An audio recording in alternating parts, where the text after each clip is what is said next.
Yeah, they keep cycling. Oh, okay, we're live, but they keep cycling the validator set.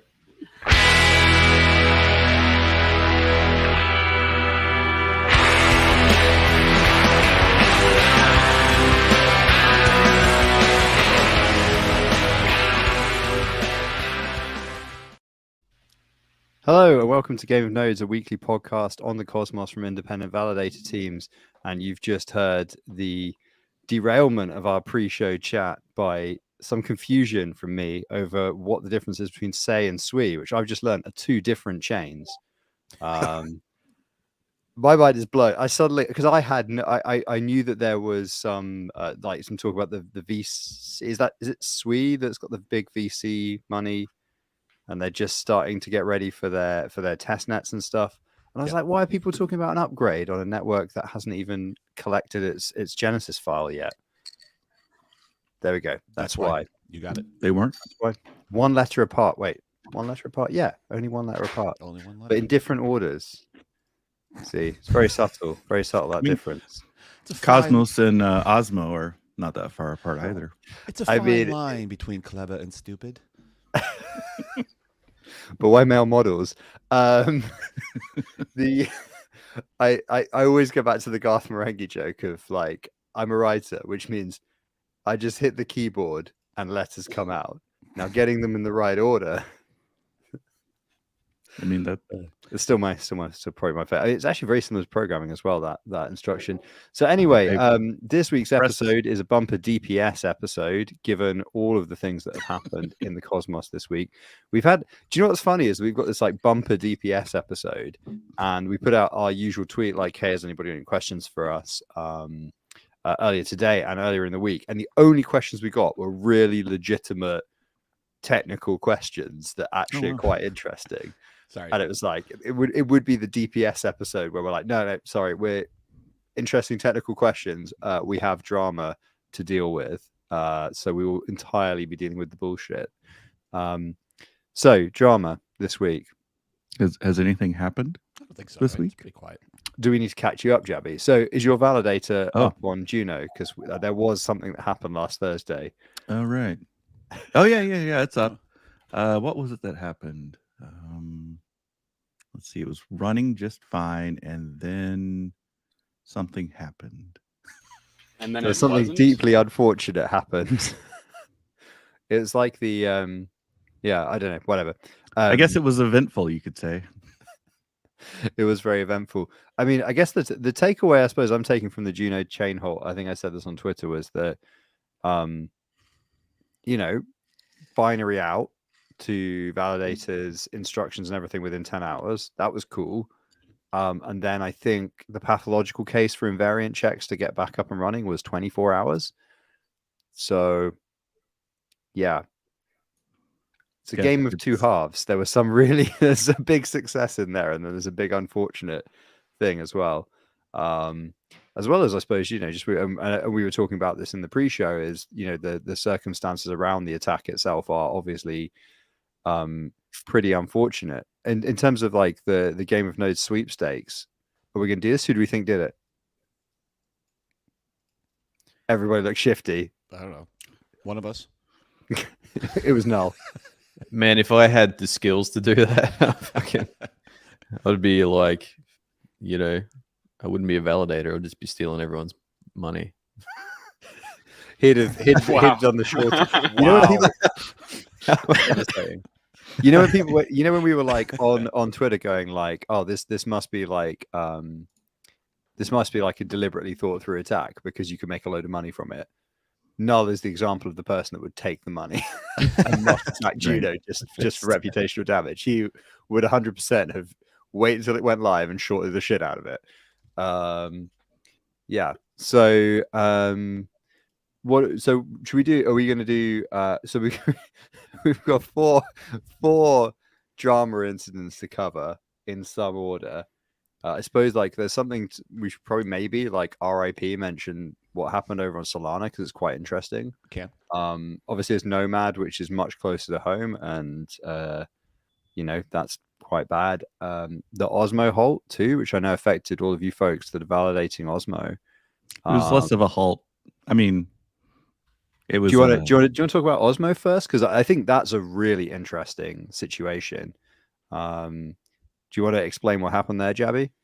Yeah. So the expectation was that this upgrade that was going to make the epochs faster was not consensus breaking, and then it turned out there is a edge case in which it is consensus breaking, and we learned that 33% of the val set had updated, which was not quite sufficient to halt the chain, and so less than 33% of us had to roll back to 10 or so and keep going.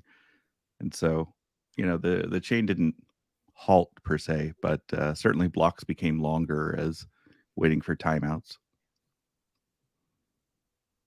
So yeah, raise your hand if you're affected by that. Yeah, Schultzy. yeah. How No, long? Noel's still drunk after dealing with it. I'm sorry. I don't even know what the fuck we're talking about.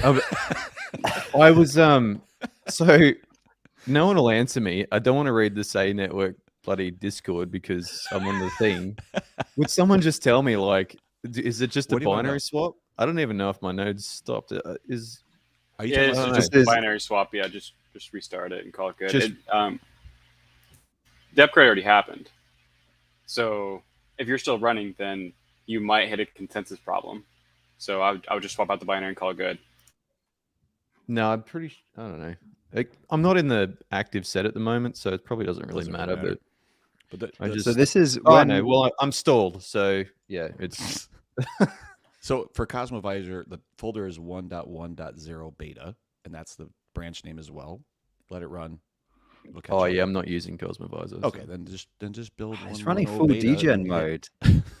It's a test net, man. It's where I learn to break shit. There we go. It's Restart. easier to- Well, surely it's easier to just provision the same way you would provision. Well, whatever. Okay, we obviously have different approaches. well, I've restarted now, so I'll see if my monitoring now says, "Oh, it's It's all unstalled." fine. So roses. So when we had that question on a previous episode, and somebody was like, "How did this get started?" and I think one of us, possibly me or Null, facetiously went, "Oh yeah, well we basically used to just be on a video chat, and then we decide to film the video chat, and then that is the podcast." This moment perfectly illustrates the truth of that. Like normally we have like a veneer of professionalism where we're not actually talking actual shop, but this is the moment that breaks down. So yeah, is there any well now we've done debugging Null's testnet node, is there anything else to say about the osmosis thing? Because it is a quite interesting case on, I guess it's not so much even like there was no real problem per se, other than I suppose it maybe shows the complexity of upgrades and how they pertain to consensus, right? Well, And I thought it was a. Go ahead. Sorry. I thought it was pretty interesting because the consensus breaking part of it was that the logic, the end logic was the same. It was that like the way they did the logic. So let's say you did like a transaction, then you did a stake in one function. It swapped those two, right? So normally that wouldn't matter if it all went through correctly because all the gas would be the same, all the estimates would be the same, whatever. But because they swapped, if it failed earlier, and that's what ended up happening, that's where the consensus breakage came from. So Right. while there's optimization happening, it was just some kind of weird instance that caused the issue. And so, how long ago before the halt did that upgrade request come out? Like, I'm curious to see how long it took for 33% to be able to use the new binary. A week, I think. I think it was about a week. Isn't that right, Jabby? It took a week. Well, so yeah, it I was mean, for something. I think it was for estimating gas, and so it wasn't even like an Yeah. issue within like the transactions. It was just Sure. when you estimate gas, now it's not quite the same. Right. So, Yeah, so it was it- very. Go ahead. We so this was all precipitated by the number of gauges that were created for free, right? And doing some back of the napkin math and figuring out that, oh man, this is going to actually take a little while longer to accomplish the epoch.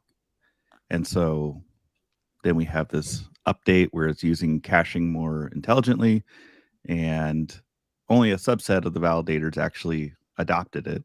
Mhm. If all the validators had adopted it, then we would have retained consensus at that point. But because of the way that the reordering happened, there was a disagreement, and us early adopters got the ability to clean up some disk space. Right. But that's interesting though, isn't it? Because it is like there's a lot of I think certainly from maybe if you're publishing binaries, there is a lot of hand wringing on whether something is consensus breaking and how you get it out. And it just goes to show that even if you have a pretty good idea, there's a chance that the kind of the tail of how long it takes people to actually do that deployment can have unintended effects, sometimes quite bad ones. And this is a relevant discussion actually recently. Obviously, there have been some security things happening. What? We've already mentioned last Thursday there have been some happenings in our backyard this last week, and one of the behind the scenes discussions around releasing breaking changes and stuff was about like, well, how reasonably can you expect changes to first of all be actually adopted and merged in stuff by core teams if they're not just straight up contained to an upstream dependency, and also like how quickly can you get stuff out to validators? Again, like I think almost every chain has got a different approach for emergency upgrades at the moment, if they even have one. And so that was a discussion from it kind of in an upstream dependency used by a number of chains, sort of saying, well, okay, vulnerability discovered in the wild. Oops, here it is. And there was just like a lot of stuff around that, which I think all of this stuff is very, very interesting because the attack surface of COS and WASM in particular is so much larger than just the SDK, that it feels like there's now, however many chains in production that are now sort of flying by the seat of their pants in terms of having to adopt mitigation strategies as much as normal cybersecurity, right? Because it's back to the one of the things that came out of last Thursday was, how do you stop these attacks happening? And it's like, well, you probably can't. So can you? It all becomes a question of like, how quickly can you recover from them, right? Well, not only that, but also like, what's the response strategy? I think that's the weakest link in all this stuff is like, how do you communicate with 100, 120, 150 validators? And I mean, we have, Google Sheets floating around that have unlimited edit capability and all these types of things. Like, I think that's the bigger issue is like really a response strategy. Like, how do you, when something like this happens, like Evmos is putting out a build right now that basically bypasses governance, right? That has a specific halt height built in to be able to run another version. I think that's the problem to solve, right? Is like, we know that there's going to be these situations, and the current governance process does not handle these situations. Like, there's nothing built in, at least in Cosmos Sdk governance, that says, oh shit, we need to upgrade in the next 30 minutes, right? Or we got to figure out a way to communicate with all validators and all that kind of stuff. Yeah, I mean, and the funny thing is, well, I guess there's a couple of things, isn't there? There are some. There is a way you can obviously broadcast to the consensus set, and you could drop them a custom message type that you could listen for. There's stuff you could do around that. There's also been quite a few discussions around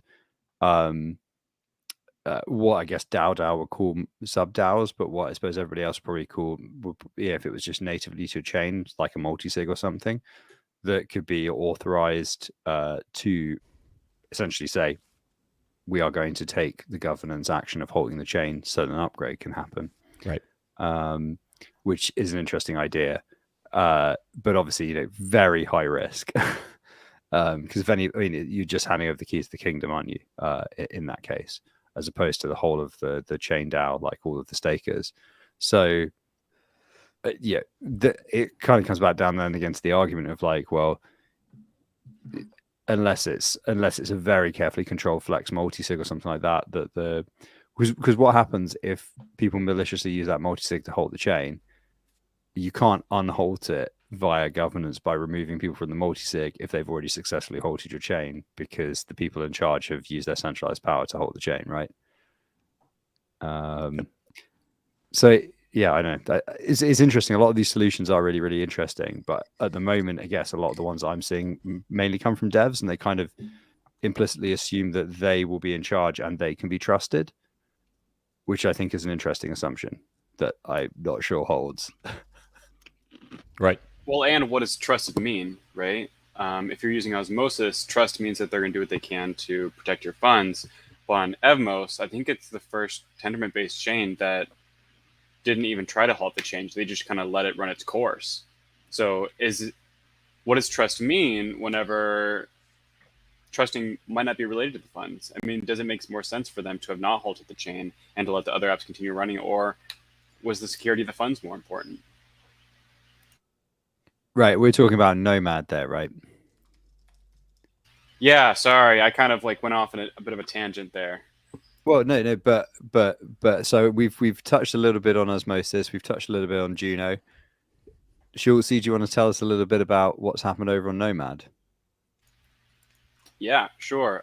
So the bridge was drained over the course of 3 or 4 hours or so due to a super interesting exploit where basically the bridge, it's kind of like admin user, I guess you could say, is effectively like null. So anyone can treat themselves as the admin user of the contract. And so if you looked at like Etherscan and you saw a transaction you liked, like, you know, send 100 Bitcoin to an account, you could just copy that contract and send it to yourself instead of someone else. That was basically how easy the exploit was for the bridge. That's simplifying quite a bit, but that's kind of the TLDR.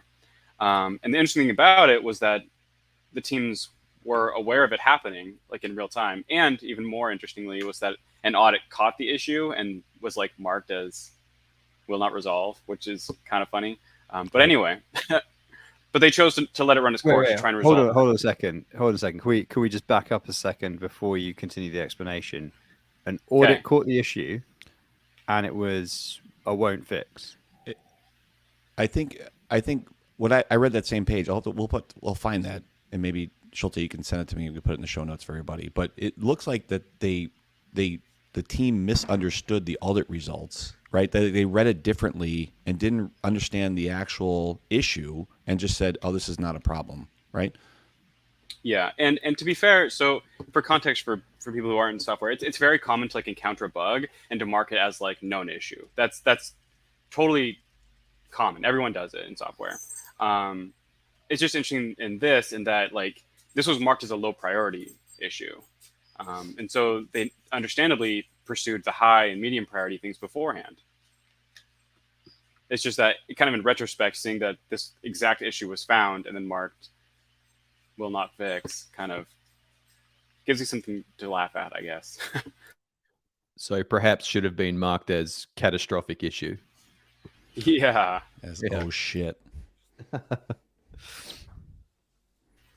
But there's a lot of really interesting sides to the Nomad bridge exploit, because Nomad has built-in infrastructure. Let's call them short circuits, I guess. If they notice things happening on an infrastructure side, it can cut down the bridge. The problem here was that it was the smart contract itself that had the exploit, and so the infrastructure that was, or the watcher, couldn't. It had no way of monitoring a smart contract exploit versus an infrastructure exploit. And so their built-in systems for monitoring exploits or issues to shut themselves down, it didn't trigger. I don't know the specifics of that. I just know it's pretty interesting that they're kind of watching something that they couldn't, or they're watching effectively the wrong thing, I suppose. Right. Yeah, that's pretty wild. I mean, there's a lot of things that are wild about it, but I guess there's also like this question of what is it about bridges that means they are, I mean, what is it about bridges that means they are so prone to this, to these types of attacks? Because it's not just in one ecosystem, it's in multiple ecosystems. So I don't think it's not sufficient to just go, oh yeah, the problem is that they're using Solidity and not Rust, because Solana got owned as well, right? They've had bridges that are owned, and that's, you know, in a very, very safe language as well, which should be more resistant to kind of everyday program mistakes you make in a language that doesn't have ADTs and stuff. So yeah, is it just that it's the highest risk and most vulnerable bit of the infra, and so it's naturally going to suffer more attacks? Or like what's the property of bridges that's special? Or is it just that they're visible? I feel like it's that they're visible, right? Like, I mean, this would be a great episode for Todd to be on, because I know he's actually worked on a bridge, I believe, and he instilled the fear of God in me about bridges. But I think it's just how visible they are. You know that if you can exploit this, you're going to get a crazy amount of funds, and because it's so visible, and generally there's not an incredible amount of code that goes into it, you have a very large surface area to attack. Yeah. And I suppose in this case, obviously, it was a ETH exploit, and it was, yeah, it was via a pattern that isn't replicated necessarily in other. But then you're just like this. There are going to be sleeping things like this in IBC, in the Cosmos SDK, and stuff that we don't know about as well. So I think that was one of the things that I thought was interesting as well. About there were definitely some IBC maxis in the chat, if you like, who were, to use a word, crowing. And I was sat there a little bit thinking, you know, lads, you know, let's not assume that there are no skeletons in the woodwork. You know, what goes around comes. Skeletons in the woodwork, skeletons in the cupboard. You know, like what goes around comes around. So Well, yeah, I don't know. I think like when you do that type of stuff in these big chats, you're like inviting people as well to you know, come and test the wares, if you know what I mean. It's like, it's, you know, like with Luna, when, you know, people are running around big noting things, and then maybe that incites some violence of types. You know what I mean? Yeah. Yeah. It's Well- like, oh, you think your thing's good? Well, maybe let's have a closer look at that. It's like, imagine if you went to the bank and were making a withdrawal, and the bank teller just the convention was the bank teller threw a roll of cash at you whenever you're making a withdrawal. You know, you don't actually go up to a counter. You just say, "I want $100," and then she eats it at you, right? Yeet. That's what I think of bridges as operating as. So But let's can we take like a little step back, and because not everybody who watches this is going to know like what a bridge is and how it works. So I attempted this on Twitter the other day. Do you guys mind if I try and explain what a bridge is from one side to the other, and then you can correct me all the way through it? I'm like 5, so if you could explain it that way. Yeah. Yeah. I will try to explain it like we're all 5. I'll fuck it up, and then you guys will have to like correct me to the correct answer. So, all right. So the goal is to take token A or token and send it from chain A to chain B, right? Natively, the chains don't talk to each other. So someone has to come up with a way to reliably have them communicate with each other and transfer tokens. So I believe what a bridge does is that you have smart contract chain 1 and smart contract chain 2, and then you send a token to a smart contract on chain 1. Smart contract locks up that token, communicates with a smart contract on chain 2 to mint some token that's a representative token for the token that's locked up in chain 1.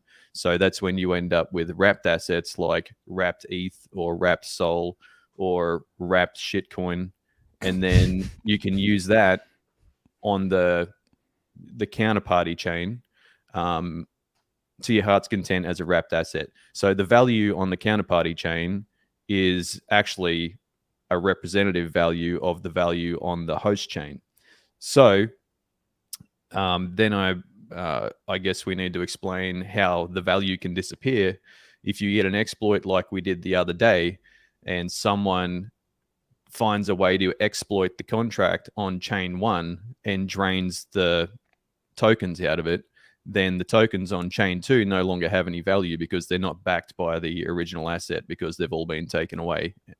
So that's basically it. Now, the thing that I'm not sure about is how those two smart contracts communicate with each other. And I think that people run a blockchain of some description which has communication with both of the chains. Is that right? Or is it just like some sort of third-party software someone's running in their mum's basement? Yeah, kind of. So in order to communicate between the two, you'll have some sort of API.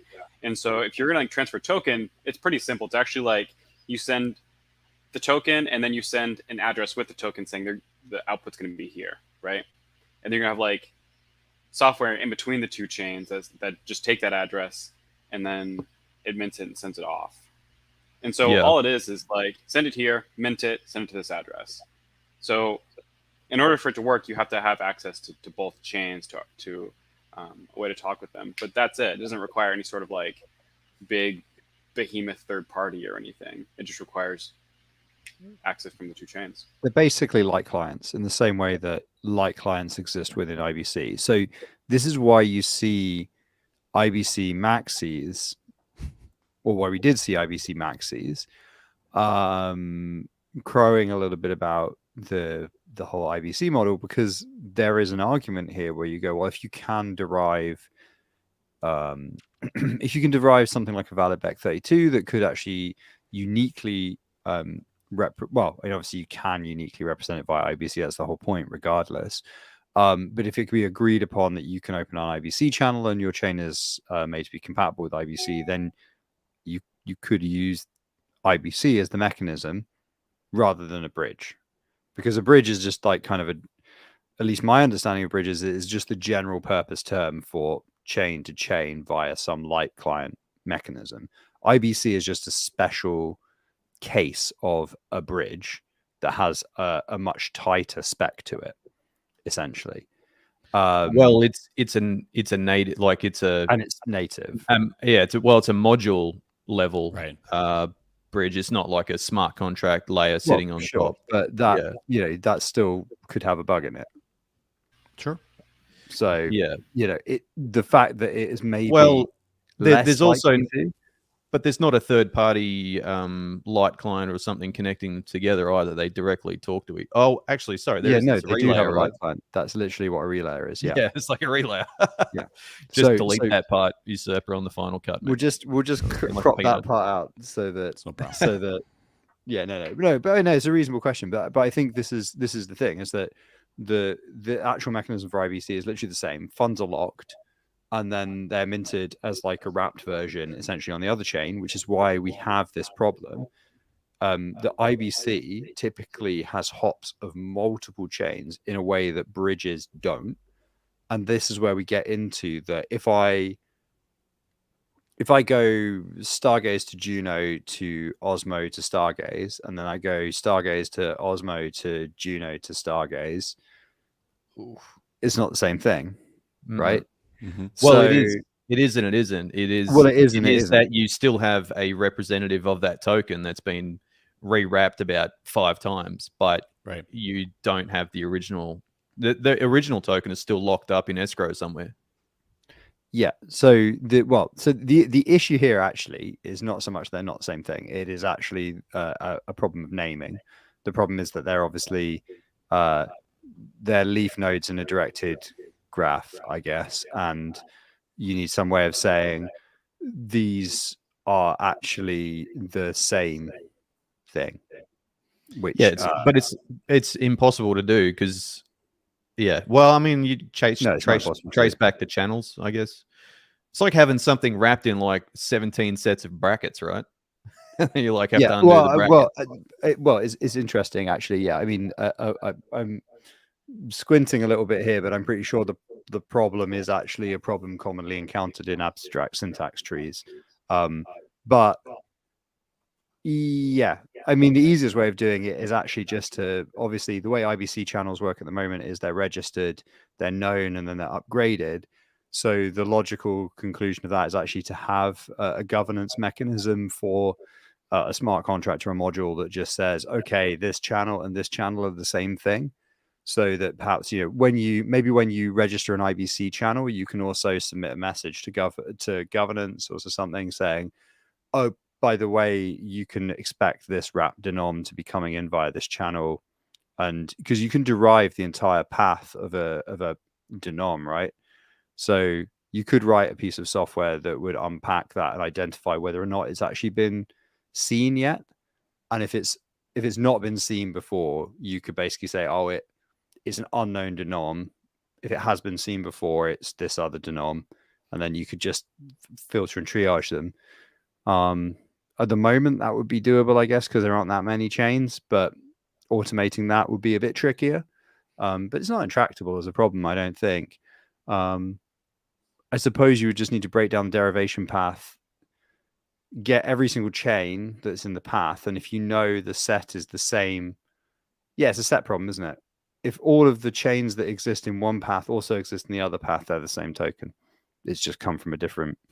There you go. Well, so Solved here's it on the- Game of Nodes. There you Solved. go. Another problem. In I actually my started writing opinion, a smart contract for this as well, which was basically you use I wrote this smart contract where you use governance to identify IBC denoms as the same thing. But actually, that's a much smarter way of doing it. It's just look at the derivation path. If they're the same thing, they're the same thing. Done.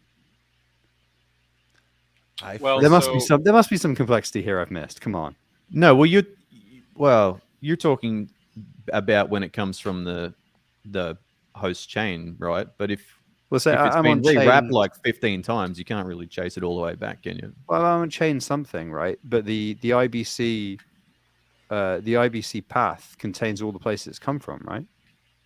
Not exactly. I It don't kind of does. think so. It keeps being like salted against itself, effectively. So, like, go ahead. No, sorry. We actually need bloody was it Fabian? Jump on, man. Tell us how the bloody thing works. Right. So it's deterministically salted, but you still would need to unpack all of the different intermediate hashes. Yes, exactly. Yeah. Okay, yeah. So it is a harder problem than I thought it was. Fair enough. So to be clear for people, what salting means basically is like a way of randomizing a word effectively, and turning the into and by adding 16 to it or something. That's kind of the idea. A common way of changing something in order to make it deterministic, if that makes sense. So here's kind of a fun thing about IBC denoms. Cosmos Hub, I believe, was originally the Cosmos Hub because IBC was all supposed to feed through it. So if you want to go from Stargaze to Osmosis, you're supposed to go Stargaze, Cosmos Hub, Osmosis, originally. But I would argue that our current like spiderweb way of going about it is better, but that was the original idea.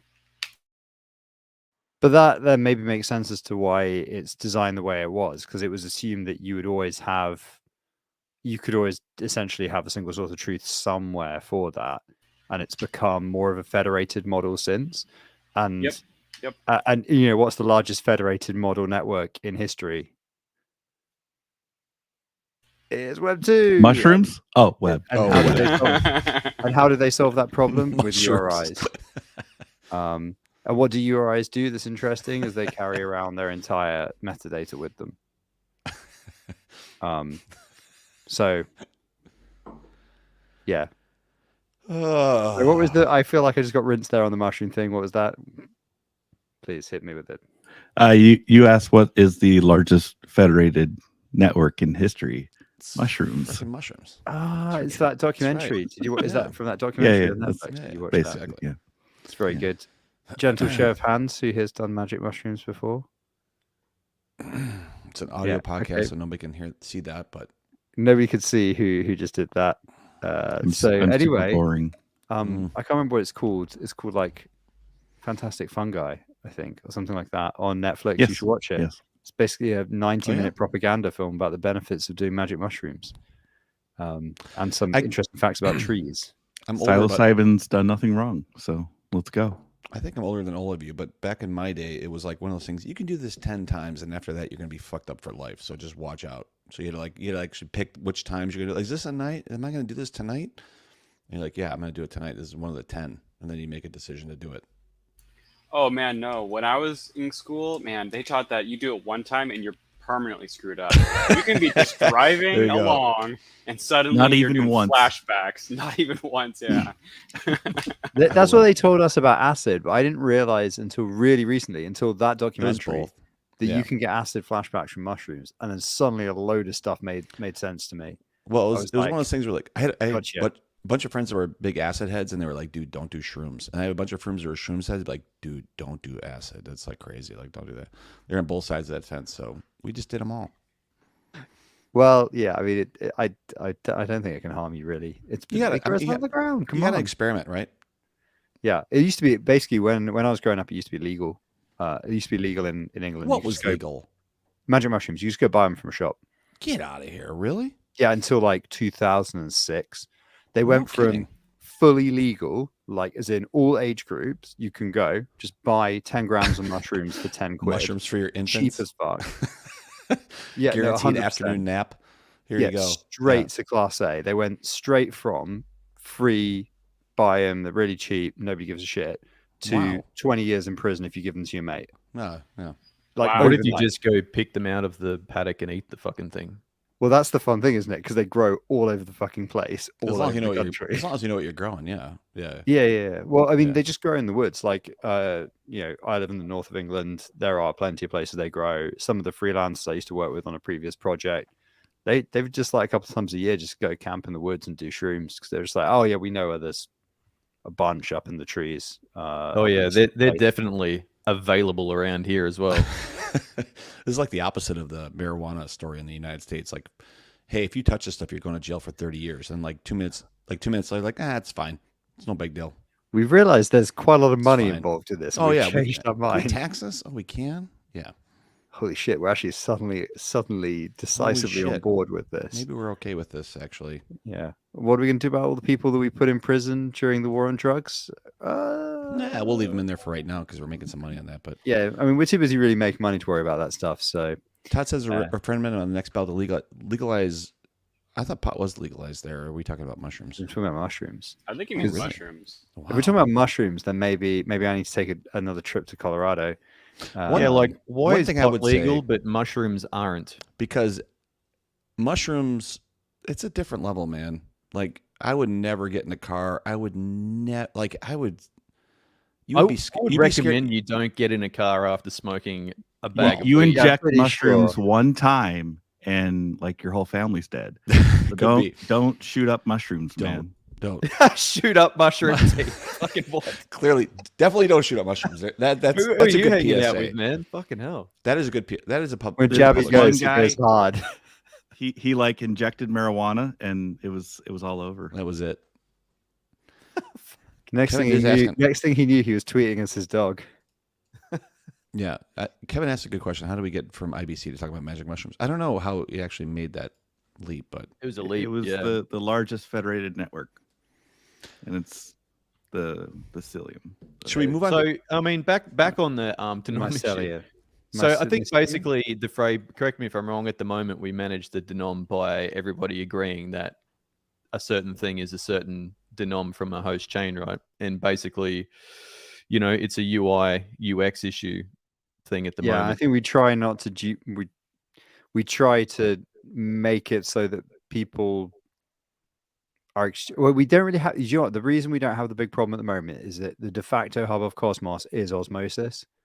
That is Yeah, but actually also that is the also reason. the agreed upon method by devs is to deposit and withdraw from the host chains rather than spit the shit around all over the place, right? So Exactly. Yeah. that's like they're managing it on that level, not the blockchain level. They're managing it on the user interface level.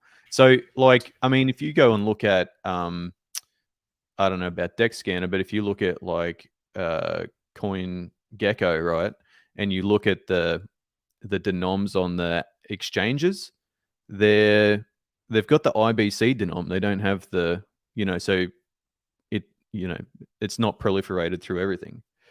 Yeah, I Well, guess it's probably not- because they get their feed from osmosis, maybe Yeah, well, they're probably Um, getting it straight from the API, right? the osmosis, price API or something. So Yeah, and they Um, don't have like something to convert it in their own system. So because everything's still reported in the API as an IBC denom, but there's the UI makes it it renames it to the host denom. So I think they've just got a table of like IBC denoms that match up with Juno, Evmos, all that stuff, just in the Osmosis software itself. So because if you put the IBC denoms, no one would know what the fuck was going on. They'd be like, "What is this shit? What are all these numbers, man?" well, you do remember when there was that thing where the UI for Curb fucked up on osmosis, and it was just like some random IBC denom, and then the pool was just some random GAM thing, and it was just like, wow, the shitcoin just got even shitter. Like it was completely incomprehensible, and it was like, okay, well, so now we've seen under the hood. Yeah, right, exactly. IBC 42069. That's the that's the Curb. Thanks, Callum. I like how Callum came on last episode and like was actually like completely normal, didn't drop any memes, didn't drop any shit posting, and then as soon as he's back in the chat, he's just like Mr. Anderson. Yeah, Yeah, but he did make me feel a little bit dumb being in the presence of such greatness. I You'd can't be even used to tell that if you're being feeling. serious at this point or not, but like, we're going to choose serious. We're going to choose serious. We talked about fucking roundabouts. we did talk about fucking roundabout. Hey, and that's like the comments I saw on Twitter and stuff were it was like There was a lot of interest in the roundabouts. watch Game of Nodes. There was Really? conversation Chat about about City Clown. roundabouts. I mean, Lot- if you lot want of to talk random about facts. roundabouts, I'm game. We have Yeah.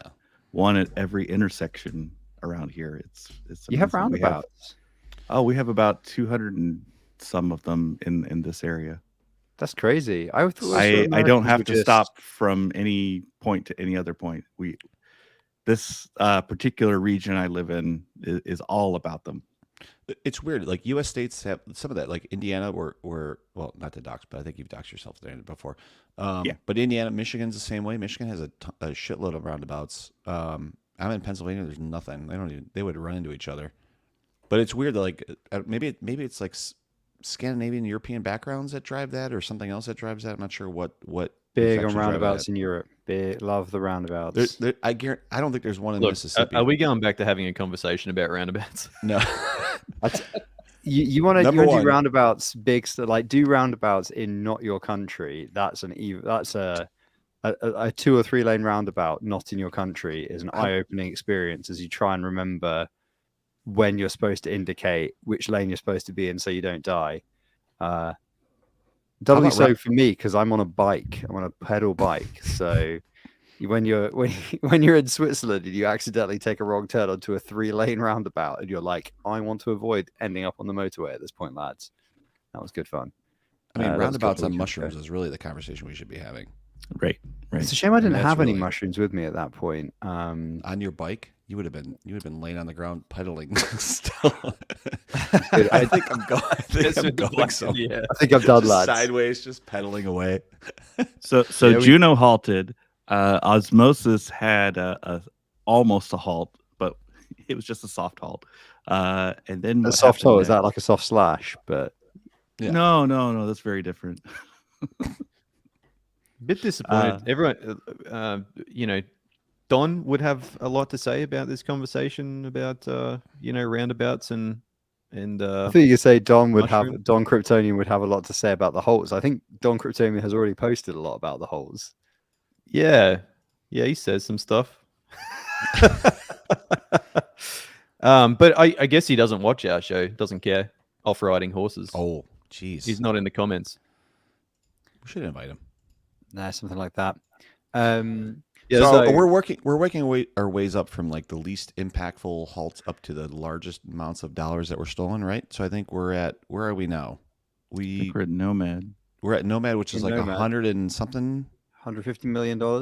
Oh, actually, 190. that's much higher Yeah. than this Solana thing, right? The other interesting thing about the Nomad hack, right, was, and I think Schultz touched on this, was that because it was so easy to exploit, what happened was not only that obviously when people found out, they were like, holy shit, are my funds at risk, but also Right.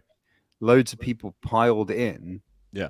to fucking rob each other. Yeah. So the reason that number shot up so quickly, there were individual like attackers, presumably the original ones, who were Right. draining large sums of money in a systematic fashion, but also there were zillions of opportunists just robbing each other, like literally just robbing. It was interesting when you look at the transaction history. There's just a lot of, I don't know why it was all the same amount. There must have been something about how the hack was working, but yeah, I don't know if it was like White Hats trying to like save some of it or whatever, but yeah, it basically just had like this going to all different accounts, like the same denomination, or maybe someone was running a script that just fired it off to different accounts. I don't know, but yeah, flash robbery, everyone just piling on as soon as they figured it out. You got weird people on Twitter saying they're like running across the town trying to, exploit the thing to save the money. Somebody said it was like the first social driven, I forget what the actual term was, the first social driven hack / exploit that like people just copy and paste and go nuts and do their own version of it. So do you think like they will get much of it back, or you think it's toast? It's dead. Toast. Yeah, it's toast. It's dead. The parrot's deceased. It's gone on to another place. So in terms of that hack, then what does that mean for like Evmos? So really weird things happened when that hack was going on, in that everybody was trying to swap out those shit coins for Evmos, right? So on the Evmos The price DEX, of Evmos shot up, right? yeah. Well, on the Evmos based DEXs, like I don't know, fucking whatever they are. I think you know Diffusion. now, 'cause Diffusion when you're trying to and- DGen your way into making a few dollars here. Well, it was so on Osmosis. I had some Evmos that I was waiting for it to get back to $2 for ages to sell to pay for my new microphone, and so I just happened to be up and having Dex Scanner waiting for weeks for it to get back up to that price, and yeah, so the price on Osmosis started to follow the trend from the other dexes. I guess people were thinking they could arb it, but you really couldn't. Yeah. So yeah, it was weird. It shot up like from say $1.50 to about $2, and then had like a pretty severe crash, and then sort of a bit of a recovery back up, and then crashed off again. But I don't know if people were thinking that, like, I don't know why people were buying the Evmos on Osmosis. I don't know if it was just like a bit of a follow on from the other dexes and people thinking they could arb it, or if people were thinking that there is some inherent value increase in Evmos from, I don't know, the hack somehow. Anyone know anything about that? I don't know. I don't know why the price went up. Jabby, I think you're muted, man. I But mean, it did, it's and then it crashed again. So if you see an asset selling for 2 to 3 times what it is on a different market, you know that speed is paramount. So let's just go ahead and get the asset. We're going to move it over, and then we'll be able to recoup the funds and make a buck along the way. And then as soon as you try it, you're like, oh shit, I can't actually do this because Mad USD is shut down and worthless. so Yeah. so I've got all this money, but I can't actually realize it because they've shut down the contract or whatever. So But this is Oh also yeah. to So be fair, Rama says Arbots thought they could arb it. Yeah, That's fair exactly, enough. right. Yeah. But then this is also a little bit the thing we were talking RIP about with God. IBC a minute ago, right? Which is that, whether it's IBC or Bridge, to a user, they're the same asset, but technically they're not. They have actually nothing to do with each other than the perception of users that they are the same thing. As soon as it's made obvious that they're not the same thing by a hack, the value goes from something to nothing, like that. And that's interesting because that doesn't happen with Forex, for example. There isn't really. Is there an equivalent of this in like traditional finance or Forex or something where you do have maybe futures contracts is the only thing I can think of where if I bought like coal futures or I don't know, let's say I buy oil futures because I'm a fucking prick, and then there's like an oil rig fucking blows up and kills like 1,000 whales or something, and then everyone's like, fuck, and then the price goes down. Potentially my futures contracts would be worthless, I guess. If you had oil futures and an oil rig blew up, it would go up. Well, money out of that. Yeah, actually, that's a good point. It would be the other way around. So, whatever. Yeah, actually, because public PR perception of oil companies, who gives a fuck, is not going to affect the price, is it? Bad example. There's a film with Eddie Murphy where there's futures. That's the thing. Trading spaces. Trading Man, I can places. see you're really up with TFI. What? And Traditional it's oranges, and there's like a blizzard. Yeah, And is it oranges? There was a movie once about that it was orange traditional finance thing. I think it's something like that. movie reference. I'm your guy. What do you want to know? Yeah, they're trading like orange juice or something, aren't they? Like Frozen orange juice. Yeah. Frozen orange juice, right? Yeah. And it becomes worthless because the harvest is different or something, and they've overbought or oversold. Man. But no, the Dukes pay off some dude for a copy, which turns out to be a fake copy because Eddie went and figured it out. But a fake copy of the frozen orange juice process, and then they actually, I think they short it is what they do because they think it's going to be down, but it's actually up. But meanwhile, Eddie Murphy does mushrooms, and everything comes out fine. Okay, well, it's good to know. Just That the like mushrooms right came I in think handy. that's how I remember it. So- Something like that. Yeah. Okay, well, so even Eddie Murphy did not encounter a situation in traditional finance that was anything like the experience of a bridged asset going to zero. Is what There is no such. Well, actually, maybe. Well. There's Let's the say you ETF have thing a going on right container now. ship. Wait, full of subprime housing. materials. Subprime housing. Wait, the 2008 crash, derivatives Yeah, based credit off of default an swaps. underlying asset. Yeah, okay, that man, is we an get it. example. You're like, I fucking know it. I know it. The derivative. You know this one? There was a movie.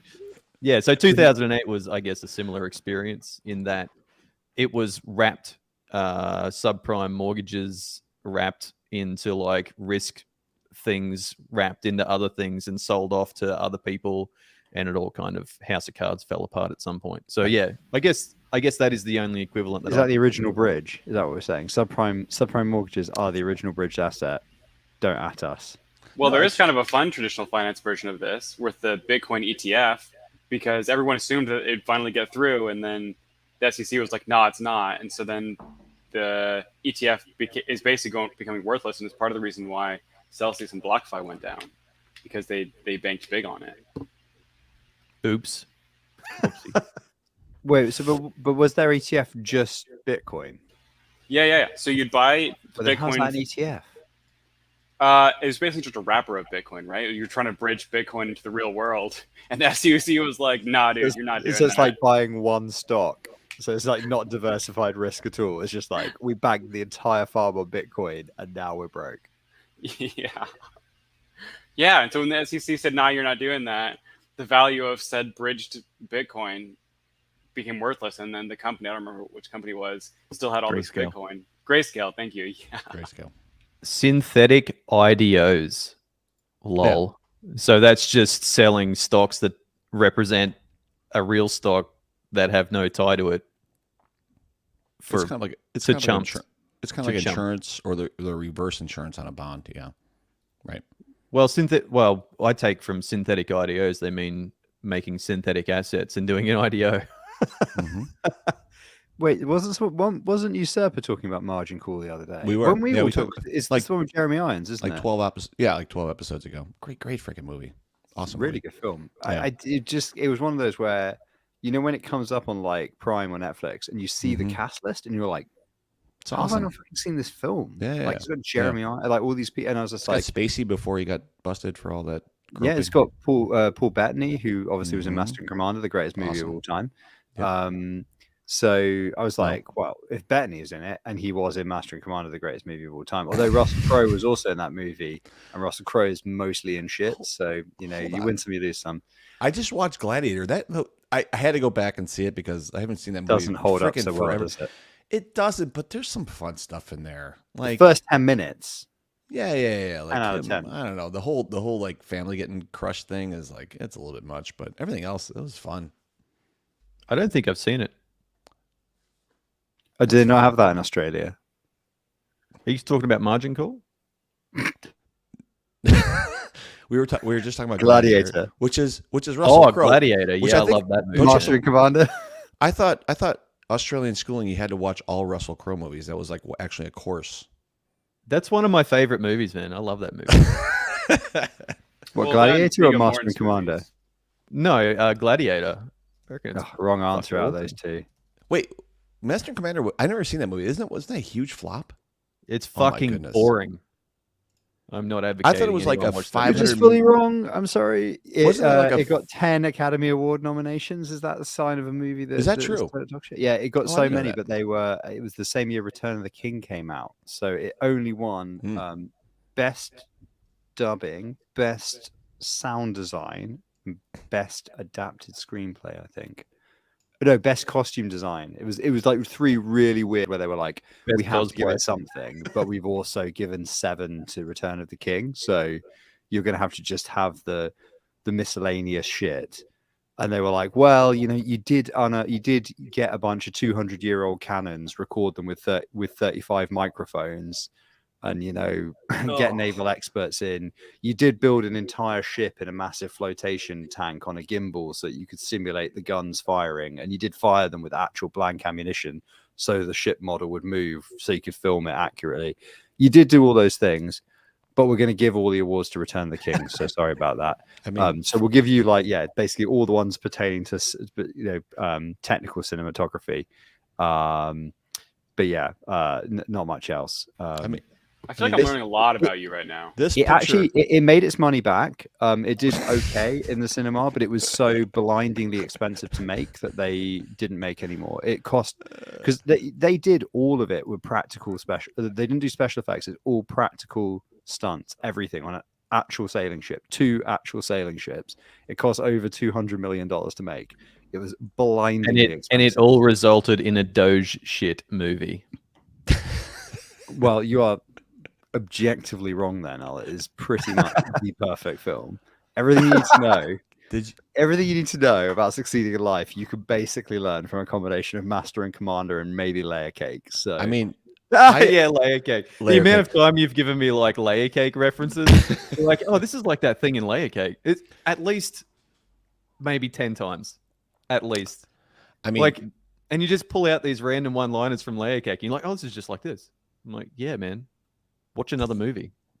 300,000 IMDb users have classified Master and Commander as decidingly average. well, they're objectively wrong as well.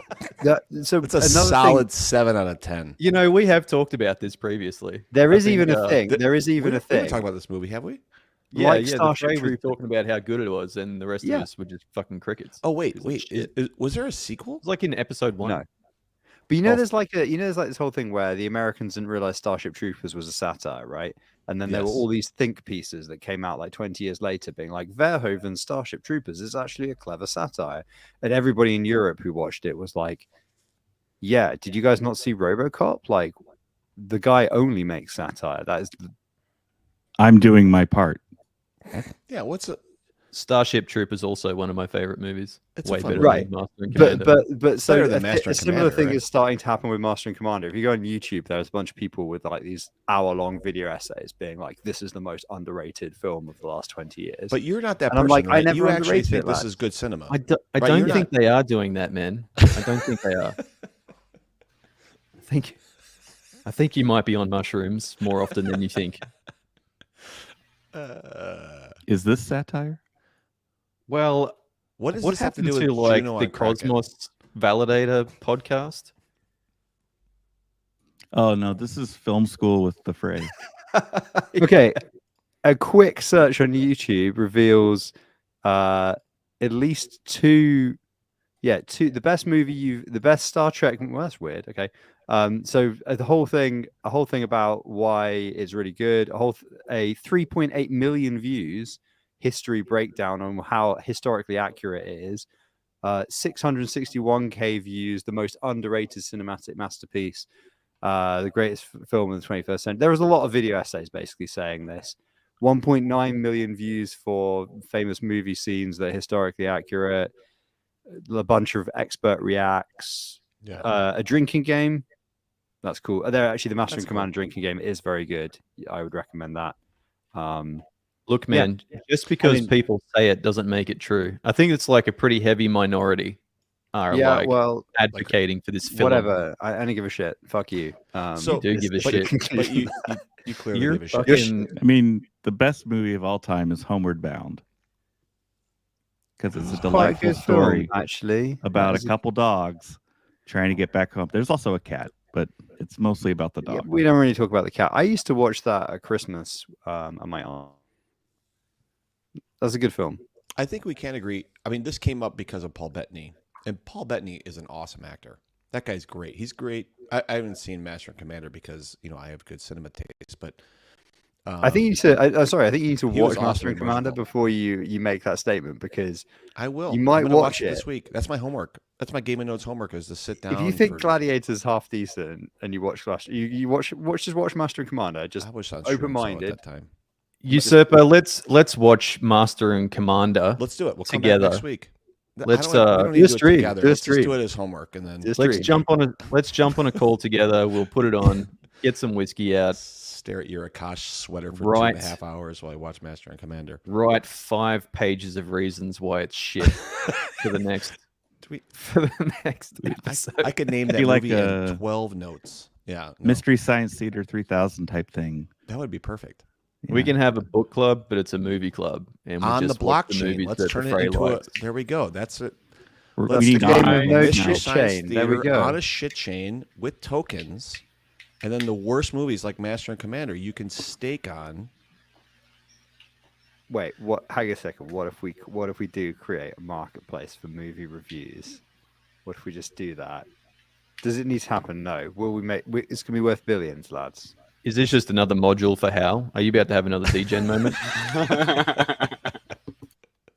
To be fair, everything's social, including movie reviews. So let's just throw it in there. Callum's in the chat. What if Callum says we're doing it? We're doing it. There you go. He can be our chief product officer.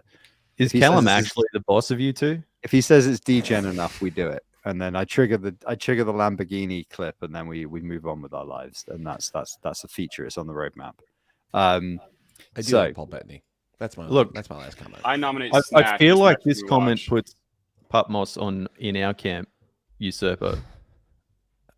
I can't. Can you Please, read that? I no. don't want to read it. It says, I don't know. I read it. that as don't Re- put it on the podcast as watching Nope. because it's shit. Nobody can see this, so read No, it I as think- Putmos. I think I think that might be an oblique reference to the Family Guy Master and Commander joke. Surely, the Family Guy joke about Master and Commander. We do. It's too Yeah. too cultured for us, brother. I think. Oh they right, also well think it's awful, right? just there's just a cutaway. It just goes they're watching the movie channel. It goes and now we go back to Masturbator and Commander, and then like there's like a French ship firing at this British warship, and there's sort of like bashing on the captain's door, and he's just like, "Sir, fucking hell, should we return fire? Crikey!" And you just hear like this gruff English voice go like, "1 second." Yeah, that's the joke. That's the beginning of the joke. So I want that Putmos' comment kind of. Could Anyway, be. DPS. Yeah. Let's get back to. Yeah. Let's talk about Dogs this, per second. So, dogs per second. So, Let's talk about was- this Solana slope thing. is Solana bigger value Than than Nomad? No, I I, think a small one. One's actually quite small. yeah. I heard it was like 8 million or something. Well, It's I mean- like Oh, really? So it's like 1/19th the size. God, that took me way too long. $8 million. Like not even worth bringing up. Yeah, that's small fry. That's a day. That's a walk. It's just a day in crypto. Just a day. So- Hey, Something can I just crypto. butt in? Can I take an opportunity to get us like demonetized? Please. With that sexy voice and that new microphone, hell yeah. Family friendly. No. Yeah. Well, this is. Oh, it's Now totally return to demonetized. the afternoon movie, Masturbator and Commander. Captain, the enemy ship has opened fire on us. I'll be right out. Sir, we've already lost 10 men. Hang on. Sir, don't you think we should return fire? Yeah, go ahead and do that, and I'll meet you up there in like 5 minutes. Wow, Yeah, you had pretty that much on. sums up that movie. Yeah, so it's like I just kind of vaguely remembered it, but yeah, that says a lot about my ability to remember useless shit when I can't even remember the name of a method call, doesn't it? So just so everybody knows, that was Masturbator and Commander In my radio voice. in my radio voice. Um, So hey, you know, link in the did show everybody- notes. okay, before we go back to this exploit business, did everybody see June last year? Was anybody into that? You know, the new June film. I did, Denis- yes. I Denis watched Villeneuve? Dune. Yeah, Yeah. you know, Dune. I didn't realize that was like part one of fucking however many parts they're gonna do until I got to the cinema, sat down, and it got to the credit, and it was like June. I was like, fucking, let's go, and it was like part one. Yeah, I was Right. so disappointed when I got to the end of that, and I'm like, fuck. Yeah, I literally I was sat in like the third row in a packed cinema, and I just went, what the fuck, like involuntarily, and then they were like, everybody around me was like, I'm like, oh fuck, sorry, I'm not in my fucking living room. Wait, Devastating. is this a June? June? Dune. Dune. Dune, D-U-N-E. Sci-fi. Frank Herbert. Jesus, how the hell do you guys? So What's the okay, pronunciation going? Wait, usurper, you're not And- aware of this? I'm aware of Dune, but you said June, so Well, it that's how did it's sound like you pronounced. said a June. okay, thank you. June. I think we've established Dune. that he says Hard multiple Dune. words wrong. Dune. June. Corollary. June. As in sand Dune. dune. Not as Aluminum. June month. Aluminum. Sand June. June. Aluminum. June month. Trunk. Sand dune. Wow, Hood. sounds exactly It's the the same. same word. You're saying the One of same them thing. is G. One of them is J. Say Dune. Gent. D. D. Yeah. Gent. Yeah. June. June. Month. Hard It's J. a Juniper sand berries. dune. Hard J. Soft J. June. Jogging. Fuck. You know. I want dead silence on this call Jabby. until you say Dune correctly. Dune or June? Two different things. June? Well, it's very different to Jabby with the G and Jabby with the J, right? Massive just said. Yeah, I'm Dabby. I don't know what he's saying. I thought it's pronounced Jabby. Dabby. Dabby. Said Oh, man. June's maybe lol. Oh, cool. Well, okay. So the Solana thing was only $8 million. Is that even? I feel like that's beneath our notice, isn't it? Like $8 million is nothing. I mean, two know. people on this podcast have sent that amount of money to the wrong address. You know, that's a week's work.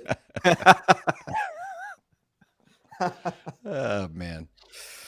Uh, Crypto's we'll going never forget pretty that. well when the Osmosis Halt is like the smallest who gives a shit article on their podcast for the week. Oh, Did it's been a Osmosis busy week, hold? hasn't it? For how long? Counts as So, just for those of you listening on podcast players, we had a comment in the chat from Callum saying, "I wouldn't even lean down to pick up $8 million." And our pal Ghost, friend of the show, has said, "I've lost $200 million to fraud, and I'm still here." Now that's a reference. Somebody that said was. that unironically, didn't they, on a Twitter space? That was on the Twitter space for what were we just talking about? The Evmos thing. What's that called?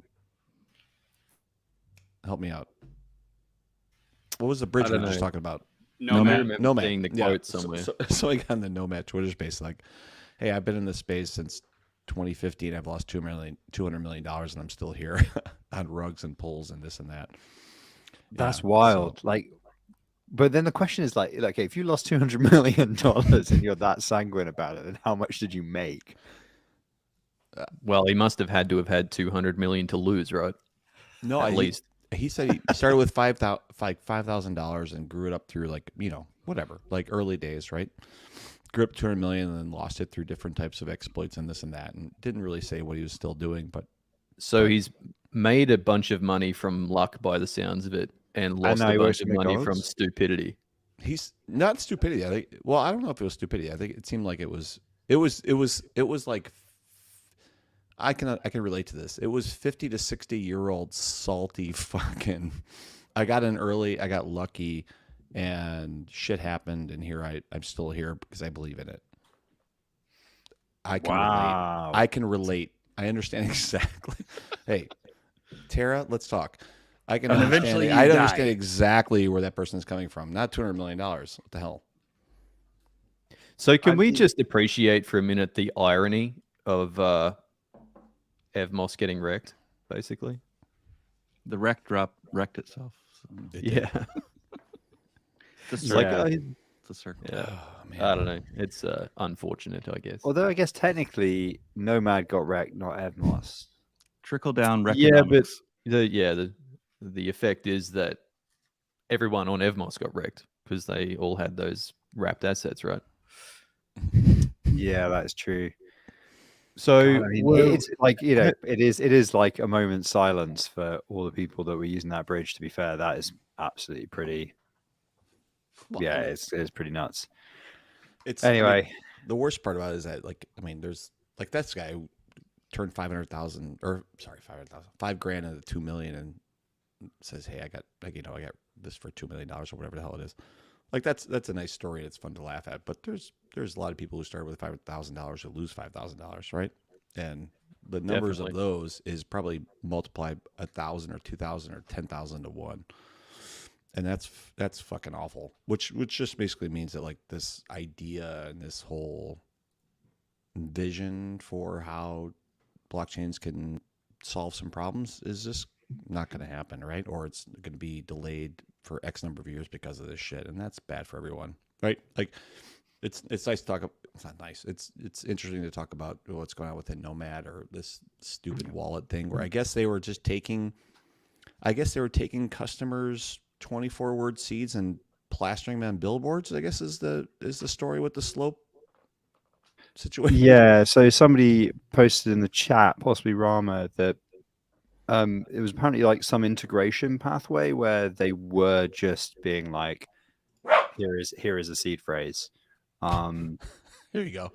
And you're like, okay, well, yeah, so it's not an upstream. Well, maybe there is some, some element of an upstream hack here as well. But like equally, there is a very, very localized piece of stupidity that's happened close to the seed phrase that has resulted in it actually getting leaked in the first place. So, yeah, I mean, it sucks, and I feel sorry for the people involved. But it is like, oh, okay, well, touch wood. That does mean there's not going to be like a knock-on run of things crashing as a result of this. No. And to be fair, actually put these hacks into perspective. None of it's as big as Terra. UST depegging is probably going to be the biggest shit show from this bull cycle by a big margin. Sure, but I mean, again, that's at an aggregate level. At an individual level, it's still fucking awful, right? Like, I mean, right? So it seems like, yeah, it just, I mean, I think friend of the show, What the fuck? friend of the show, Jack, said something along the lines of like, "Hey, this is the importance of open source wallets," and I would agree with that. This is a closed source wallet that was an iOS type of thing. People probably selected it based off of screenshots in the iOS App Store, right? Based on what looked pretty or what they thought might be useful. And next thing you know, you have a situation where behind the scenes they're doing something stupid, which they should not be collecting seed phrases anyway, and that should never freaking happen. That should always be local on device. And why those seed phrases would make it back to a centralized server or wherever the hell happened is utterly freaking ridiculous. And it's a but how would anybody downloading an app off the App Store understand that, right? I mean, that's kind of the issue, right? How you just kind of pick it based off of reviews, and I look at stars, and next thing you know, your funds are drained because you have a company behind the scenes that's stupid. Yeah, I mean, I guess all of us would do our due diligence for anything we run as a validator and stuff, but have all of us audited the code of Ledger? Not No. Ledger, Kepler? No, but but I have never installed an iOS web or any sort of mobile wallet. That's the other piece too. It's just Well, yeah, I mean, Kepler and a Ledger, but yeah, I mean, I don't even buy, I wouldn't even buy a fucking pizza from a phone. I literally, my phone is for messaging and looking shit up. And if I need to pay for anything with a credit card, it happens on a laptop. Really? Yep. I use Apple Wallet like crazy. Yeah, I mean, I have a card that only is a cash card. It only has some money on it, which is in my Google Pay. Just in case I need to, when I'm out cycling or something like that, and I've only got my phone on me. Yeah. Well, credit cards are different because there's some protection there. Like I'm paying for that service, right? Like there's a percentage that they're getting, and I'm paying for if something gets hacked, it's on them. That's not on me. Like yeah, but then that's part of the value I'm paying there. But, I'm a cash only kind of guy. I don't have a credit card. I don't have any of that stuff. So, and you go to a bank vault to compound your rewards. Yes. I don't believe in credit. I don't believe in loans. I don't believe in credit. I think it's all the way of creating compliant bodies under capitalism to do the biddings of a corrupt upper class. And I don't want to be a part of. I have a student loan, which I'm not super happy about. It's the only way I can afford that. Everything else, I refuse to participate in late capitalist credit systems. I think it's a scam. It is a scam. And then when people try and create this stuff on a blockchain, I'm like, well, I don't get involved in TradFi. I wouldn't get involved in a blockchain. I think it's a system of economic slavery. It has no other purpose than that. So debt. Yeah, debt. Yeah. Have you read 5,000 Years of Debt? I think you would enjoy it. No, it sounds interesting. Obviously, the irony, I suppose, here is that, you would expect me to be one of those people that's like, oh, the government budget must be balanced. It's like a household budget. But actually, when it comes to government economic policy, I'm exactly the opposite. I'm like, spend all you want, mint debt, don't give a shit. It's government debt. It's a 150-year time scale. Nobody cares. So, amount of contradictions. Put this on your book list. It's David Graeber. Oh, it's Graeber. AEB. Oh, yeah, okay. I've read some of his stuff. All right, yeah, okay. It's called Debt: The First 5,000 Years. It's a good book. I will go and buy that. I can give you relevant. Do you want to recommend back if we're doing serious books? I recommend Skunk Works by what's his name? Let me talk amongst yourselves. I'll find you a reference for my current book reading is Mistakes Were Made, but Not by Me. I'm reading through cognitive dissonance. I'm reading through The Shock Doctrine by Naomi Klein. What's that about? Basically, how the CIA screwed South America. Oh, nice. Nice. More than that, but that's a pretty decent TLDR. Jabby, do you have a book that you're reading currently? Debt: The First 5,000 Years. Oh yeah, really? Yeah, I'm through like the first few chapters of it, and I'm like, oh yeah, it's totally. We're just compounding the concepts of Western religion to serve as the basis for our financial systems. Totally makes sense. Yep. Oh man. You said? Yeah, I'm reading Master and Commander, and it's fucking garbage. Well, the original novel, the highly regarded. God, I don't want a Wikipedia article around it. I was just making a joke. It's a beloved series of 18 books. Oh, I don't care. Stop talking about it. With a similar stature to the Shark novels. It's literally like 400 pages with And just Russell a picture of Crowe a shit portrayed on it every so single beautifully. page. It earned a solid 7 out of 10 on IMDb. It's a picture book of turds. No, this is good. This is good. Usurper's already worked himself up into a hatred. So when he watches it, he's going to be like, oh, hang on a minute. It's actually quite well shot. And the sound design is very good, actually. I don't say that. I've never seen it. I have no opinion to this movie. My opinion is purely towards your love of it. Look, this man's talking about like lighting effects. He's got a fucking broken lamp pointing at the wall for his lighting in his studio. Well, I have an architect's lamp because it's actually like important for people to see the stuff for writing and whatnot. That is an unshaded bulb sitting on a broken lamp that has no backlighting. There's no key light. For everything, like I said, you walked away before. I Get said a for everything that you diffuser, man. spend in audio, Jesus, you that. spend the inverse in lighting. What this? looks- I It don't know looks what like that you're is. sitting near It's an an architect's lamp. It's a really really good long work lamp.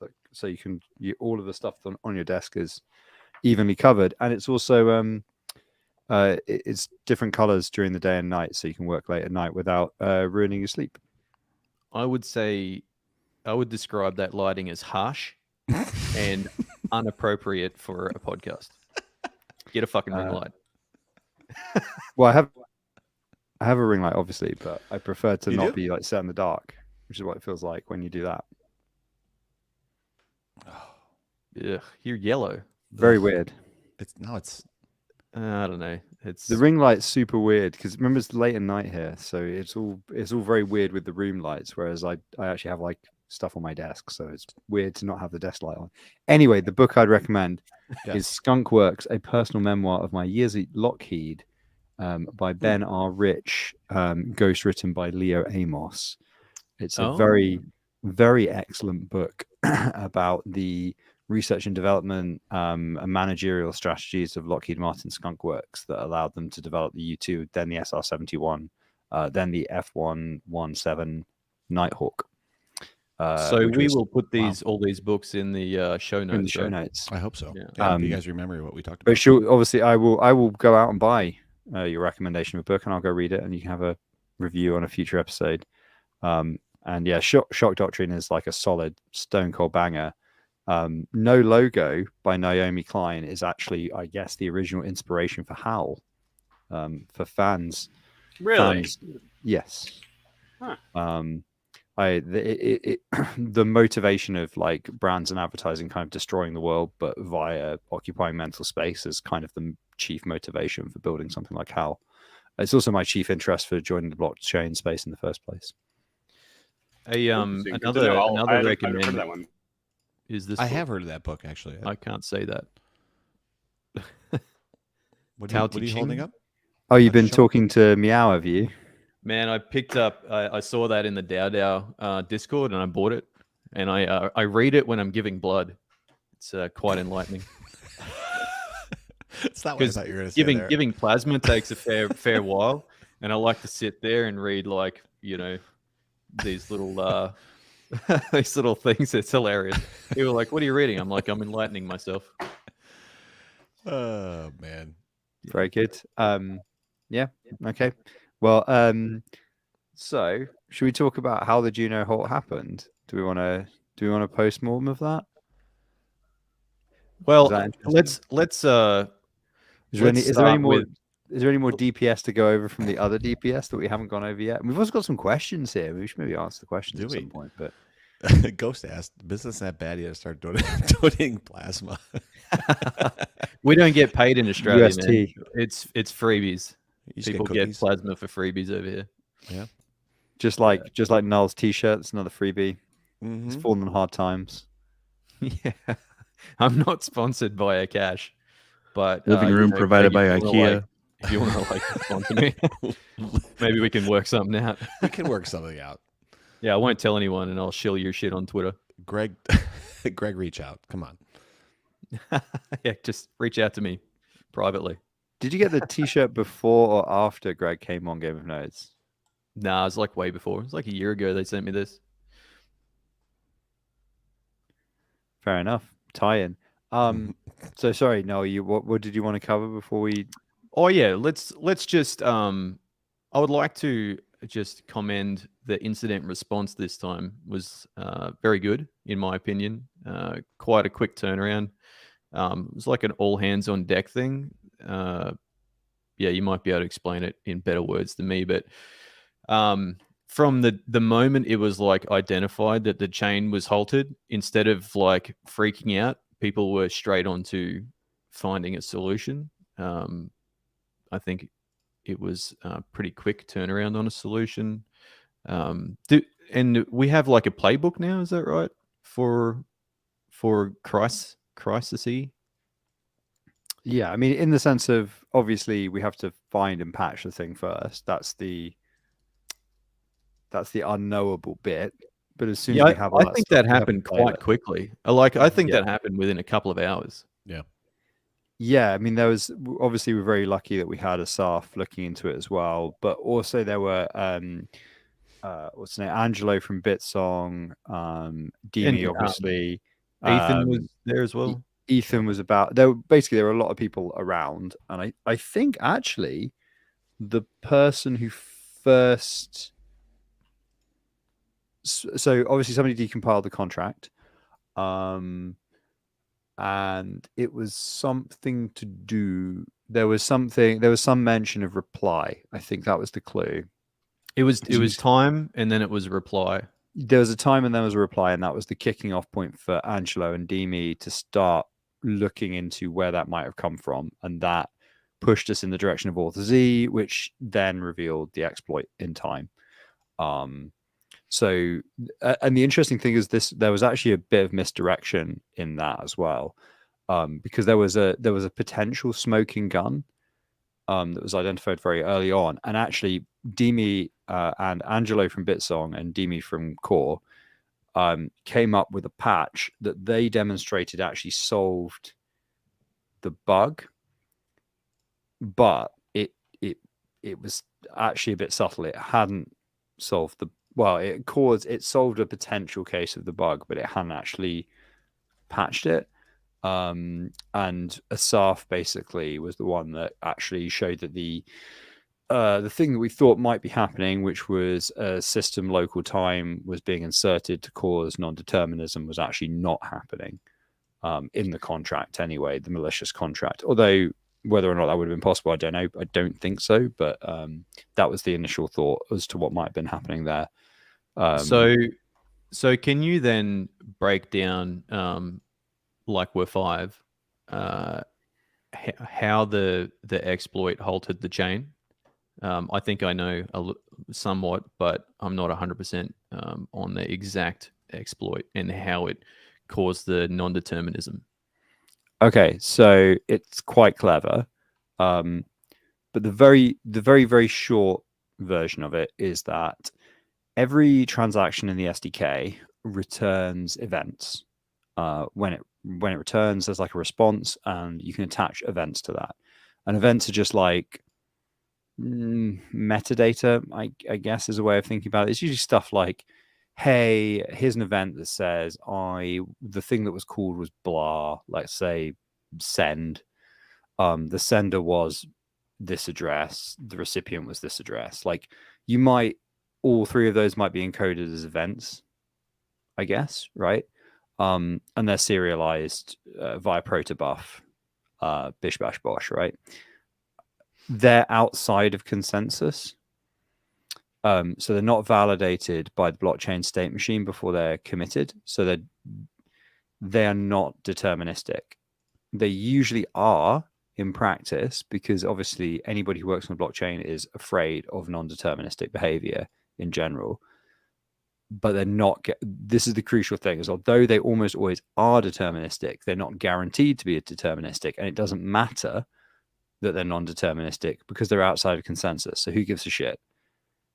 And here's where it gets fun, right? Because within Cosmwasm, you can read events from other Cosmwasm contracts. This is how you pass information about things that have happened, right? So somebody worked out that using the reply endpoint, which essentially takes input from the result of an operation in either the SDK or another smart contract, you could collect those events if any of those events were non-deterministic, right? So within Cosmwasm, there's no non-determinism in that because of the way the serialization works. But what somebody had found was that in Auth Z, there was a situation where the events returned were not always deterministic. I wrote this down. It was, message grant and revoke, right? So what you see in the contract is it's calling them a whole bunch of times, because sometimes it's non-deterministic. Well, sorry, it is non-deterministic, but sometimes the result will be different, right? So then what you can do is if you feed a whole bunch of those transactions to a whole bunch of those events to the reply endpoint, and you ignore success or failure, and then just save a hash of that, eventually at some point they'll disagree, right? Across different validators, and you get an app hash. Well, you don't get an app hash, you get hard fork. Okay, so they've taken the output from a module as the reply with junk. That would normally be, the same across the validators, but sometimes you end up with a difference in time. Yeah, and normally it has no impact, absolutely no impact, because it's just normally probably discarded, right? Not part of because it's not part of consensus. So and nobody takes those as input normally to anything else, right? Yeah, and so they're feeding that reply input into a smart contract, which does some shit, and then gets balked because one or two validators ended up with a different state. Yes, well, every validator ended up with a different state, which is why you saw so many calls in the exploit. Yeah. But all of that had clever. Yeah, it's clever. It's a clever exploit. You had to have spotted the exploit in authz. You had to then know that WASM-D not only would accept those if you use the reply endpoint, which is, bear in mind, like 90, or not 90%, like let's say 50-60% of simple smart contracts only use the 3 standard endpoints. They don't use the reply endpoint.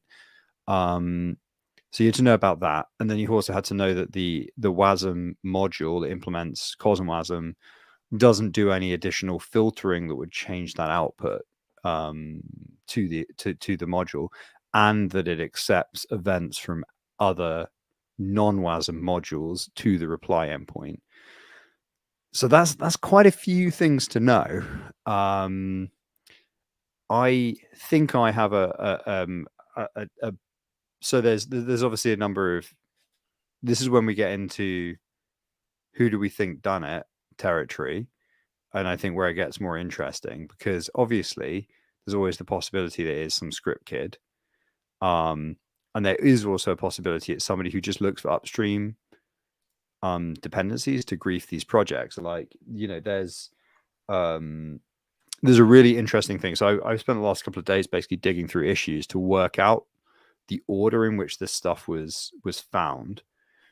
And one of the things you see is that there are these unrelated issues that have been sort of raised on WASM-D and Cosmos Sdk. Commented, right? Which, fix people this in the next version. Well, no, not even that. So people they've been trying to implement some piece of functionality, and they've noticed some weird behavior, and they've gone, hey, this thing's weird. Can we fix this? And they've not thought, hold on a second, is there a chance that this could be used as an exploit? So they've just said it publicly on an issue. And there's actually, so the really, the really interesting thing is, like, there's 2 issues in Cosmos Sdk, which I think Asaf had pointed to on his Twitter thread, saying, oh, this has been reported 6 days ago. More interesting is that, like, 12 days ago or whatever, there was something raised on WASM-D, which was, I think, ground zero for spotting that this was non-deterministic, which was about gas fee estimation. And what's really interesting about that is while people are already I think in Korea maybe for Hack Atom, and the first reply to it is somebody from Confio saying, yo, do not post this shit publicly. Follow the disclosure procedure in security.md if you want to talk to us about gas non-determinism. And that did not happen. So, well, or it did behind the scenes, and we didn't see that bit, and we got hit before that discussion had run its course. But what I also saw was the same user opening issues both on WASM-D and on Cosmos. Now, I don't think that's a malicious thing, but I think it goes to show how subtle this bug is, that the reporter who essentially found the exploit themselves did not even realize the seriousness of the small thing, the seriousness of the thing that they'd uncovered. They'd found some inconsistent behavior, and they were trying to just chase it down for consistency's sake. But very few, it took a while, I think, for people to spot what an issue this actually was, and the real catalyst for that was actually Juno getting taken down. I think until that point, nobody had really, even though there'd been a couple of mentions of, hey, can you actually also pass this on to the security contact? Nobody was like, delete this thread, you know? Nobody had taken that level of like, stop talking, delete this GitHub issue. This is actually a security threat. Which I think, you know, if people had realized the seriousness, they probably would have done. Given that, Can you actually delete an issue? Does it Yeah, of not course. still exist? no, you can after you fucking delete it? if You you're can the delete it. if you're the organization owner, you can fucking delete that shit. Mm-hmm. Oh, you can like nuke it out completely. Of course. Yeah. Yeah. Yeah. So there's a few things going on there, but there's like a kind of audit trail between like issue 904 on WASM-D and then issue 910, which I think it pretty clearly shows a user running into a kind of interest, like a kind of edge case that they can see as a bug, but the various people involved either not spotting the severity of it or not wanting to again say disclose, because that's the other thing. Like if you, it cuts a number of ways. If somebody finds a bug and you're sat there triaging the issue and you go, oh my God, this is really bad. Do you say to them, stop talking, this is really bad? They might be an attacker. Do you delete the issue and then make them realize it's a bad thing? I see, this is where it gets into all very low trust stuff. I don't know 100% what the correct thing to do is there. You know, do you delete that issue because you don't want additional people to see it? But in doing so, at least that one person knows that they've probably found an exploit. You know, that could be a Yes. throwaway burner GitHub account, and they could be the person who hit us. I don't think they are in this case because they've been too kind of doxing themselves and noisy on GitHub, and they seem to be genuinely working on another project. So Yep. I don't think that's that. But I don't know. It's all quite interesting, I think, from that kind of maybe social side of things with this. Like how do you manage that risk surface? Do you know what I mean? And as an aside, just for those who are kind of interested about how this stuff works, obviously serialization and all that kind of stuff is a more complicated subject. And there's an interesting point here, which is that protobuf itself is non-deterministic for maps, and that all that kind of stuff is used quite heavily in Cosmos.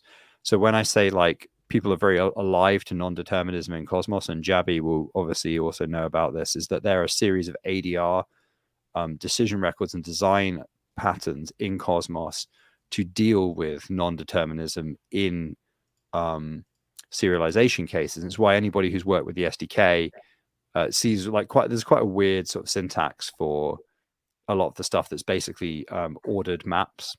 So the inputs are kind of ordered to the first key and the second key and the third key. So sort of to the user, eventually they get back JSON that looks like a map, but when it's actually worked with, it's actually more like it's an ordered dictionary, or it's an ordered hash map, depending on your language and what your language kind of calls it. But there's like if anybody's curious, ADR 27 and ADR 20, I think I should look at my pad.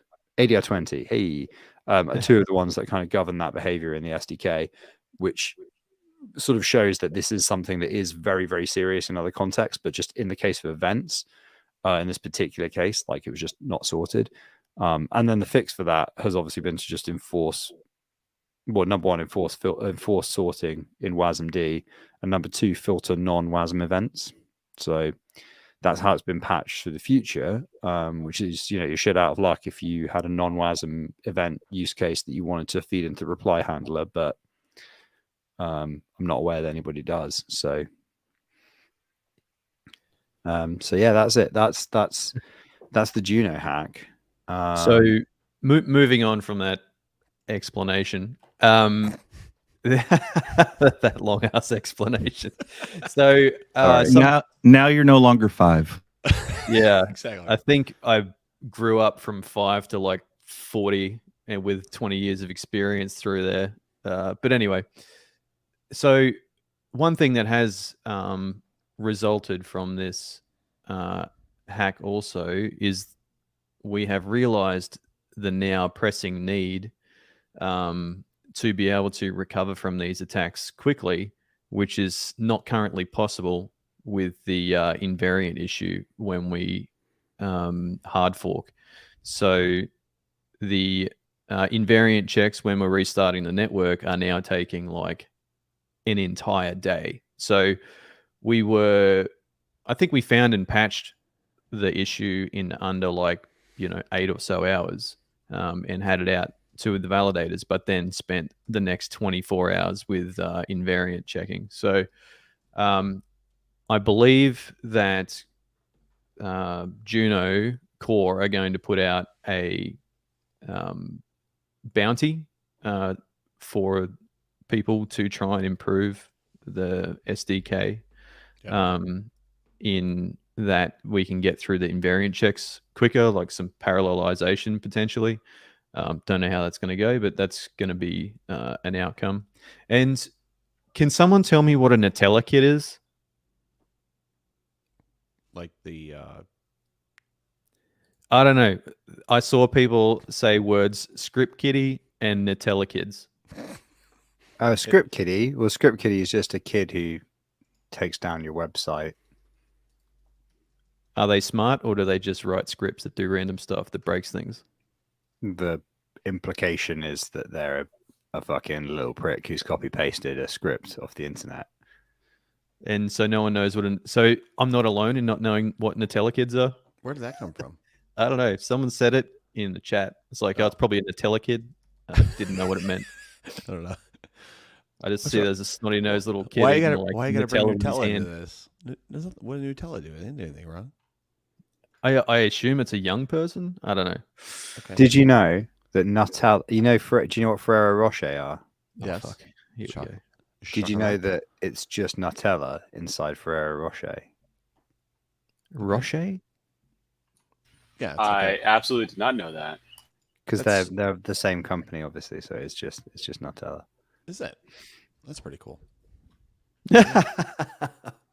Would you know the other thing? Those 'Cause obviously it's- listening, the phrase obviously, doing like- head exploding movements. obviously, like the main ingredient in that stuff is like palm oil or whatever to thicken it out. Now, like presumably originally it wasn't, because it would have been made by, some Italian grandma or something.